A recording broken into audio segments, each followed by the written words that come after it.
International relations is actually a pretty new field. There's a lot of debate over when it started, but it's pretty much came about in the early 20th century after the end of World War I, more or less, but it only really started being studied in most universities after World War II. So international relations is always trying to justify its existence. Why isn't it politics? Why isn't it history? The LSE is one of the few places in the country where we have a separate department for international relations. In most other departments, it's in politics. What IR scholarship, or IR as a subfield of political science, brings to the study of international politics is the application of concepts, theories, and methods. I don't think there's one view of the subject. There are different people working in the field and they have different approaches.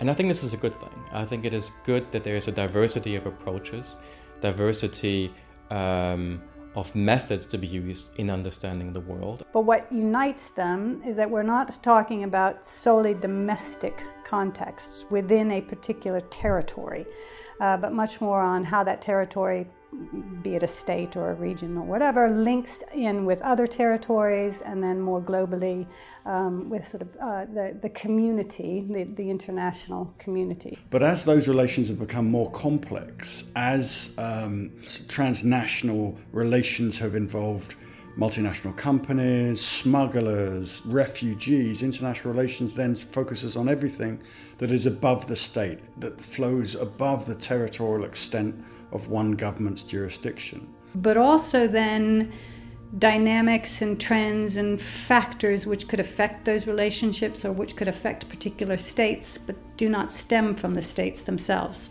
Anything from, say, international migration to pollution, international pollution which goes across borders, to war. So international relations looks at those crucial decisions: when to go to war, how wars are waged, why we should or shouldn't go to war. War is the bread and butter of IR, but I think it's better to talk in terms of violence, because war reduces you to looking at one state fighting another state. But when you look at violence, you can look at conflict within a state, or a transnational conflict, or these non-state wars, kind of terrorism, that sort of thing. And I think that's a much broader and more useful way of studying international politics and international relations. I think what unites us then is trying to identify, you might say, at least a large part of the discipline is trying to identify causes of why certain things happen. And when you start to do that, you're going much deeper into events, into developments, into longer-term trends than you could understand from a newspaper article. Most international relations is about foreign policy, and most foreign policy is about what a state thinks it should do in the world. There is always this tension between domestic political objectives, i.e. politicians wanting to get re-elected or stay in power, and therefore they focus on their more parochial local interests, and they neglect the broader international cooperation that is necessary if an international economy is going to remain stable. Now, what is interesting about IR is how in the past 30 years or so, people have questioned this state-centric notion of IR. So rather than just accepting that international relations is just foreign policy studies, a lot of us, especially in the IR department at the LSE, are looking at reactions to this and who is left out. Now, you and I ultimately give our allegiance to our country, and our country can ask us in extreme situations to die for it, to go and fight to defend it. So the benefit for the community that we live in is understanding how we interact with other communities, other states, but also examining the moral and behavioral dynamics that structure that interaction. So international relations scholars don't just study war and atrocities. We also study processes of cooperation and integration. French and Germans had murdered each other for at least 100 years, leading up to World War I. And then the process of European integration has meant that the prospect of war between France and Germany is obsolete. I mean, it is simply inconceivable.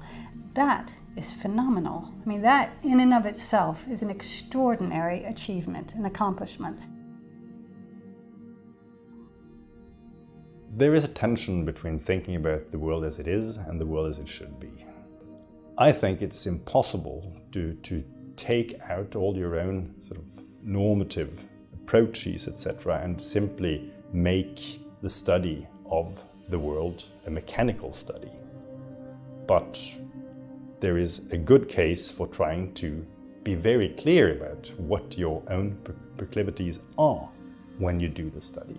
In order to be able to dig deeper and to consider questions out of context as well, and to sidestep the emotion and the morality that often attaches to issues such as crisis in Syria or crisis in Ukraine and so forth. You will have to come clean on the moral stuff where you stand, and you would also have to try and suspend it when you're doing your studies. And this kind of detachment delivered from or on the foundation of broad scholarship is probably something that can inform and can improve and advance journalistic debates and debates in society more generally. And that is one of the big differences between the pub conversation about international relations and the academic conversation about international relations, that you can't start with outrage. I mean, that can be the impetus for you to study something, but you will have to do the argument. And it's interesting to see that it takes a couple of weeks or even months for students to get that when they come to the department, that this is not simply about sort of yelling at the top of your voice about what you think is right. It's about understanding and underpinning that. I think there are two distinct groups of students. The first, I think, which are the most interesting, are those who just want to understand, to use the LSE's motto, to understand the causes of things. So why, across this broad sweep of global politics, why are these things happening? And that's pure intellectual inquiry. There's another group of students, equally as large, who want to go into diplomacy, international relations, international economic relations, and they want to understand how the world functions, how international relations functions, how interstate relations functions, so they can get involved and do it better. So you have a pure intellectual pursuit of understanding, and also the desire to become a statesperson, to become a decision maker and do the job better than their peers. When people watch Star Trek, they are presented with a world that has a number of systemic factors of how states should interact. And that leaves a mark on people viewing the show. Because when we say that something is a utopia, it doesn't mean that people who make it and people who watch it are simply transporting themselves to a no place. It means that we are presented with a mirror of our own world where certain things are different, but certain things are similar. So, you could study that. Star Trek, indeed. There is a division straight down the middle of international relations between what would be called realists and idealists, between the pessimists who think international relations, interstate relations are set in a certain way that leads directly, obviously, and repeatedly to state conflict. And all they're trying to do then on that basis is to manage and minimize that conflict. On the other side, there is a great deal of idealists who believe that the world can and is moving towards a better place, that you have greater democracy, greater education, greater understanding of the ordinary people of what their leaders are doing in their name, so restraining them and demanding collaboration and cooperation between states and not conflict. There used to be this strand of IR theory called idealists or idealism, which came out of World War I, and it's about we should all get along, we should have collective security where we rely on each other rather than building alliances against each other. But some people have asked, are there any idealists anymore? The future is, I think, in principle open. So, you can't rule out that at some point the world will be politically united. But that's definitely not on the card in the near future. It would be great if IR became irrelevant because everybody got along.